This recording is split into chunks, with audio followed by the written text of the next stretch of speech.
This is the Elgato 4K60S Plus. It allows you to capture 4K 60 frames per second gameplay footage with high dynamic range.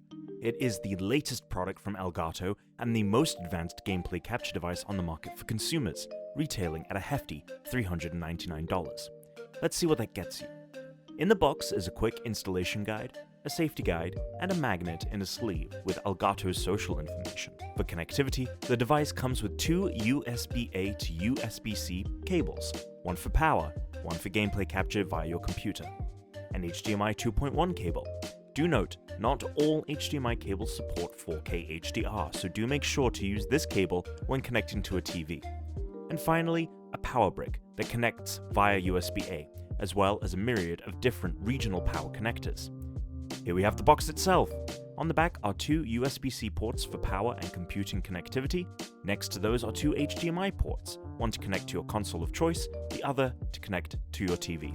On the front of the box is an audio port for connectivity with a PS4, a record button, and an SD card slot. What really matters, of course, is how does the footage look. To see the results, I'll be comparing it to two other devices. The first is the Elgato HD60. I bought this back in 2015 when I first started capturing gameplay. It allows for 1080p and 60 frames per second capture. The second device is the AVER Media Live Gamer Portable 2 Plus. God, that's a mouthful. I picked this up last year, and it also does 1080p 60 frames per second, but allows for 4K pass-through, minus the HDR. It's also a quarter of the price of the 4K60S Plus. Let's see if the upgrade was worth it. So up first we have the Elgato HD60. This is obviously recording at 1080p 60 frames per second. We're comparing that now to the AVER Media Live Gamer Portable 2 Plus. As you can see, at first glance, they're very similar, but you'll start to notice that it's actually a lot softer in the AVER. So this is the Elgato zoomed in to about 4 times, and this is just a symbol that I spotted in the game. And then this is the new AVER footage, and as you can see, you're losing a lot of detail, and it's especially noticeable when we do a side-by-side comparison. A lot of detail around the symbol is being lost. In the metal bars holding up that symbol in the middle, that is very soft, and it's just because I think Elgato is recording at a greater bit depth, just kind of showing that Elgato is the king of gameplay recording. Now we go back to the HD60, but now we compare it to the 4K60S Plus. The first thing you're going to notice is that it is a lot brighter, and this is thanks to the greater color depth from the HDR. It just means there's a lot more natural colors, and if you prefer that more contrasted look, you can obviously change that in your TV settings.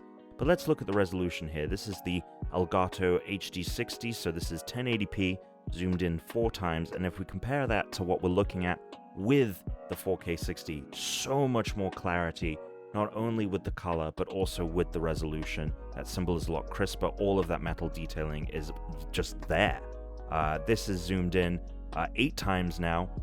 This is the 4K, and then we're going to cut to the Elgato, and yeah, the blacks really crush there, and then obviously just the detail is lost. But obviously what matters most is how does gameplay look. So here is the HD60. This is 1080. You can tell a little bit lower resolution and very much less range of color, but it still looks really good, and I really think that if you're just getting into capturing gameplay, the HD60 is the capture card to go with.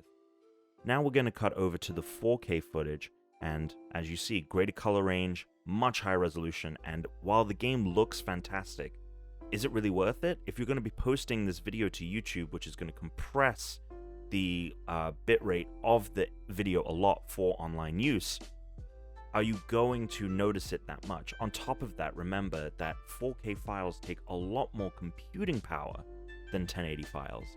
The laptop that I am editing this on has no problem editing that 1080p footage, but it really struggles when it comes to the 4K, and I have to kind of wait until the whole video is exported before I actually see the results of that resolution difference. So whilst the 4K60S Plus is a tremendous device, unless you really need that extra resolution because you want to be tweaking the video, that greater color range, if you want to give it a certain look, that is really where this shines. However, if you're just simply trying to capture gameplay, if you're doing anything like streaming, the HD60, and obviously with the newest updates of that, the 60S and the 60S Plus, HD60S Plus, those are probably the capture cards you're going to go for, but I definitely think staying within the Elgato world is the way to go. I've had the AVER Media Live Gamer Portable 2 Plus for a while, and I've just noticed, obviously by making this video, it's actually not as good looking as the HD60 I bought years ago. On top of that, I've been having some audio issues with streaming when it comes to the AVER Media. So I think whilst the 4K60S Plus is awesome, and it's certainly something that I'm going to get a lot of use out of, especially when it comes to going to conventions and recording directly to an SD card, if you're just looking at home to capture some gameplay and kind of just stream, stick with the HD60S, S Plus. And those are really my final thoughts, but it's a really cool piece of hardware. I'm really glad it exists, and I just can't wait to have a computer that can actually handle how awesome the footage it records is.